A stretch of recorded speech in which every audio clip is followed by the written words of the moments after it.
Hello, Keith. How are you? How are you today? All right. I'm okay, yeah. Missing the sun, but we've had a lot of it, so shouldn't complain. Yeah. Was the bus good today? Yes. Was it? Yeah, Were yeah. there a lot of people on the bus? No, sorry, no, hardly anyone. Two, I think. Yeah. I talked to a bus driver, and he complained. He said it's so boring. I can imagine, yes, I can imagine. That's life, yeah. Okay. So let's start. Welcome to the 34th week of the spiritual journey.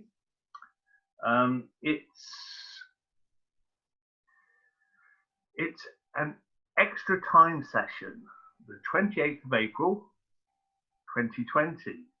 This is level 3 of the spiritual journey, extra time help with groundwork. So how have you been getting on with the groundwork revision of our meetings, Keith?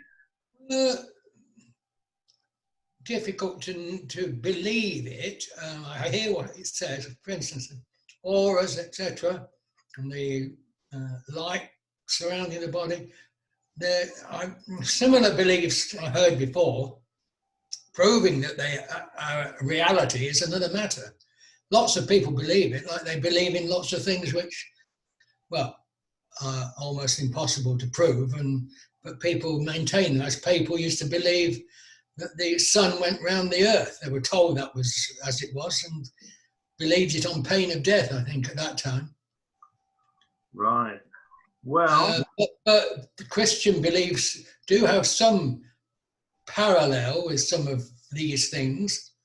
The term spirit means several things, and communication by the other side, God, with people. Some people claim to have revelations, visions, dreams, which they believe are from God, but they has to be tested. Right. Did you check out any of the links for the aura, for example? No. There have been a lot of studies over the past 50 years concerning the aura and concerning the electromagnetic radiation of the human. Yeah. Well, yeah, I don't. And also in the thesis that I sent you, there you will find lots of references to people scientists who are studying this sort of thing. So it's not something that's vague. It's something that's quite real, and it's been studied by scientists, and it's something you need to really study rather than just form an opinion because the Christianity is like this or your own ideas. It's something you really do need to look into, and that's the best way to approach it, but not the best way to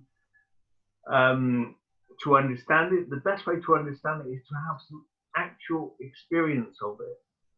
Yeah, and that's what we're not doing. We're not, because of this situation. We're not in a situation where we can actually touch the aura. I mean, I've told you to do the exercise where you put your hands together and you can feel a resistance. You can feel a tingling on the hands. You can feel the magnetics between the hands. That's another aspect to it. Yes. And like I say, once you begin to practice with your eyesight, you will have glimpses of the unseen world. So that's something else you've really got to. It really depends on your own participation. Yes. It depends on your own actions. I mean, it's not really just an intellectual thing. You've got to do some sort of practice to understand it. Yeah. Okay, so where are we? This is right. done. Oh, there we go. So how do you feel in yourself anyway? Oh, I feel fine at the moment, yeah. Well, nice few weeks of sun and generally at ease with things, keeping in touch with some of the things going on at St Margaret's, etc., services, worship. Well, that is another aspect of this work, how you feel generally. So I'm pleased to hear that you're feeling good, that you're feeling well. So do you have any questions about the homework or the research from the videos? Well, I need to read a bit more on the links, I should think. Yeah. But I don't know that will any more convince me. Right. Well, of the reality of it. It's not so much that you need to be convinced, but you need to get some experience behind you with these things to be able to cogitate it. Now, actually, to get this far in the course, the spiritual journey, you have done very well. It's now 34 weeks plus the 2 introduction videos, and that's a lot of groundwork covered, like steps in Jacob's ladder, or the 33 or 34 vertebrae of the spine. So once again, well done. Yeah. So just to finish off the extra time groundwork session, I'd like to continue with the theme last week of sun life. Do you remember we talked about sun life? Yeah. Yes. Now you may have heard that sometimes fiction is truer than fact. Have you ever heard of that sort of idea? No, but well, maybe so. Okay. For example, Doctor Who is a science fiction character. Yeah. But could the storyline reflect some amazing truths? What do you think? Do you remember Doctor Who, Keith? I never used to watch it. It didn't appeal to me, really. Oh, okay. So I do watch science fiction type things. Right. I like the series about Alien, the Alien series. Don't believe all, but it's presenting some pretty strange things. Yeah, well, that's another aspect of this work, aliens. We haven't gone too deeply into it, but that's another aspect which we can cover next year if you're still around. So, now, Doctor Who is a person who is constantly pitting himself against evil forces and has little chance of winning, but always overcomes, even though he might die. Yeah. Now, the first hidden truth would be the reality of reincarnation, or at least the power to be reborn into the same role of Doctor. Yes, there is a difference between being reborn and being reincarnated. But that's we can talk about that another time. Now, the second truth about Doctor Who would be he has the power, because he has found freedom and strength in creation. He can explore creation using his personal TARDIS at will. Yeah. His TARDIS is portrayed as a police box. Now, something that represents law and order, but above the police. So therefore, law and order at a creational level. Yes? Now, which is what we look at in the spiritual journey. Yeah? Law and order at a creational level. Doctor Who So, sorry, you say that. What do you mean? What? Well, we look at the laws, the law of the law 2, for instance. Yes, the law 3, the law 4, Oh, the right. law 7. These are different laws of creation. Yes, and so with the police box, you're dealing with the laws of culture. Yes, but above that, because Doctor Who is dealing with creation, you would expect him to be dealing with the laws of creation. Yes. Now, Doctor Who has found immortality, and being a doctor means he has done much research himself. He may have built the TARDIS himself or found it. We are left to wonder. Yes? A lot more can be said about the subject. However, let's compare the storyline to what we are doing on the spiritual journey. If you do research, you may also find out that time travel was possible before the series started in 1963. So Doctor Who was a series that reflected reality, as did Star Trek and Star Wars. Did you get interested in Star Trek? I liked Star Wars, well, the first one particularly. There's a new one, isn't there, out, I think, come out this year? Probably. I think there's even more weird. I can't keep up with all of those. But they are very interesting. So in conclusion, our actual level of technology is hidden behind the title science fiction. Yes? Yeah.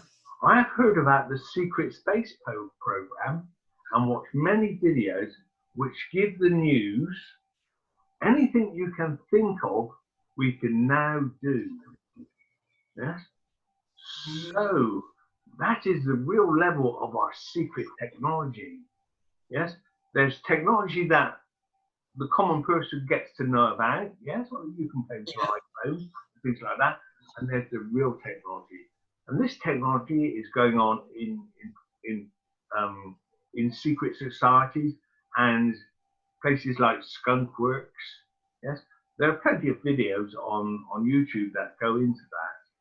So what have they developed? Or are they developing?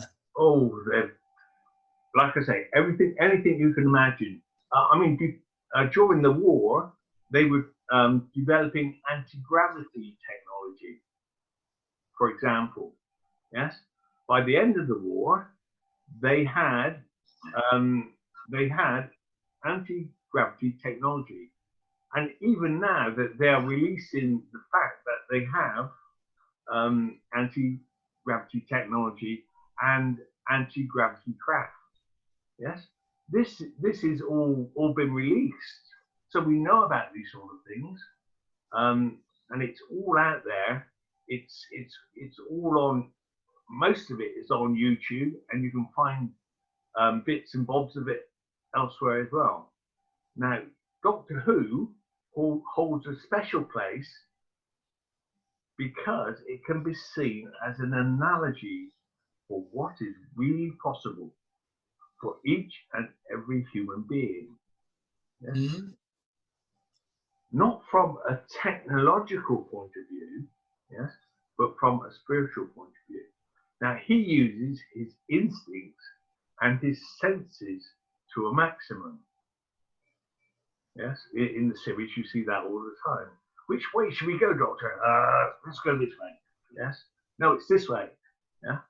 Now, through good works and research over the course of many years, it is possible for each person to build a sun-level embodiment that is similar to the analogy of the TARDIS.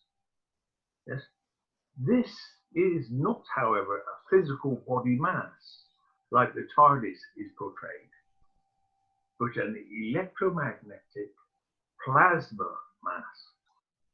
And you do not enter this embodiment like Doctor Who entering into the TARDIS, but it is your consciousness that lives in this mass, and has an immortality to explore the universe at will.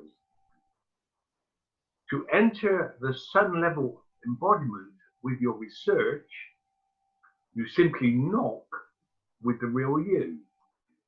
Yes? I mean, you've heard the saying, says me, or open sesame. Yeah? Yeah.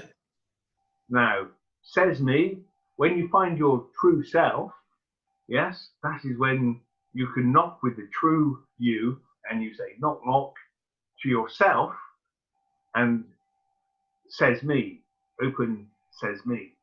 Yes, and that's your entry into a new world. Now, please note, you grow your sun level or solar embodiment naturally, rather like becoming pregnant in a higher octave electromagnetic way. Yes, this is the point where you have found the wicket gates. Remember Pilgrim's Progress? Yes. Yeah. Yes. From a biblical point of view, this is when the Jesus consciousness is in the sun level embodiment, and it meets soul on the road to Damascus. You know, Acts 9.3, as he neared Damascus on his journey, suddenly a light from heaven flashed around him. Yes, that is the sun level embodiment. Now, I've left a link for Good Works in here. Now, Good Works here being your own research. Seek and you will find. Knock on the door to your inner life of yourself, and the door will open. But you have to find the true you. Now, to leave you with a final thought, have you ever found time to make a wicker basket? No. You've never, nor me, but I've seen people do it, and there's plenty of stuff on the internet of how to do it. Now, a wicker basket, one thing you could say is it's full of air. Yes? Yeah. Now, to hand make, they take a lot of concentration. Now, what part of the body reminds us of a wicker basket? What would you say? What part of the body reminds us of a wicker basket? The clue is the wicker basket is full of air. Stomach, okay. Not quite. Oh, there. The rib cage. Yeah. It's a bit like a wicker basket. Yes. And the gate for that, the gate to that wicker basket, and I'm playing with words here. You have the wicket gate and the wicket basket. Now, the wicket gate for that would be the solar plexus. Yes, that would be the gate of your own wicker basket, or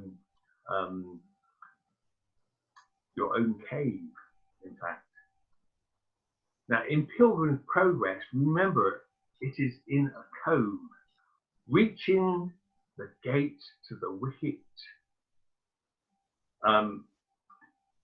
gate is of utmost importance to escape the culture of false morality we find ourselves slave to. So the idea to consider is the solar plexus is that gate to the real you, the elemental you, your true identity and individuality, the gate to your true and higher self. It is the moment you enter into the real you. It's the moment of awakening, and the elemental part of you can give birth to a new elemental form. Okay, now during these meetings, you have a chance to find yourself, yeah, because this is separate from the cultural life, and you will feel better for it. You don't have to understand everything in a week, a month, or a year, but give yourself time, one small step at a time. So I hope that's been useful to you. Hello, Keith? Has that been useful? Yes, interesting. Interesting. Doctor Who. Yeah. I was always inspired by the fact that he can just go anywhere he wants. But that is possible for every single human being. Because, yes, you, like I say, you don't need to understand everything at once. You can just take my word for it, or you can just take the idea, the principle of it as being true. Now, please don't forget, the spiritual journey begins with coming to terms with a few ideas, a few notions, a few moments that you can recollect in your life as happened to you. You can take that moment as a starting point. Yes?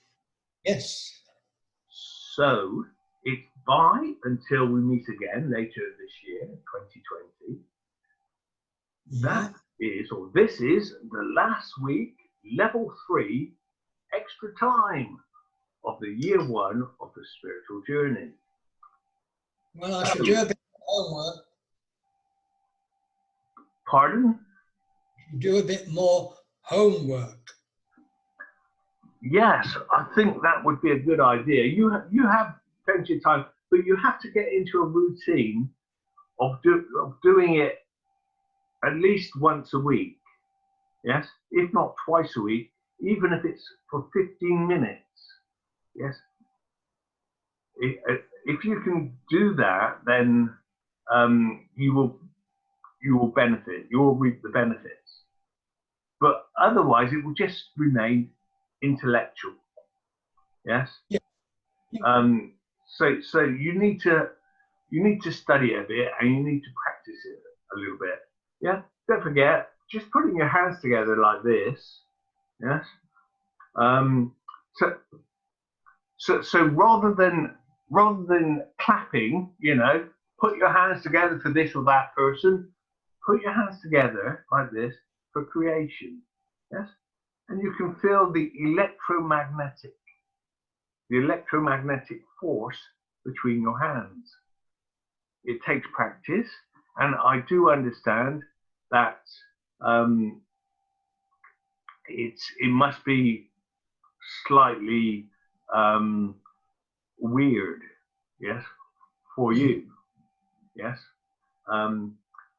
because you've led your whole life without this sort of information, but now you've had your first year of it, and you're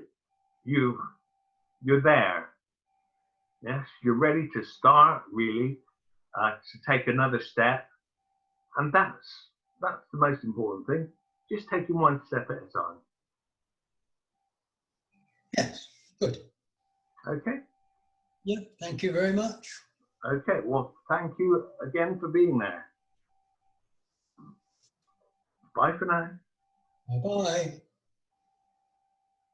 Bye-bye. Bye.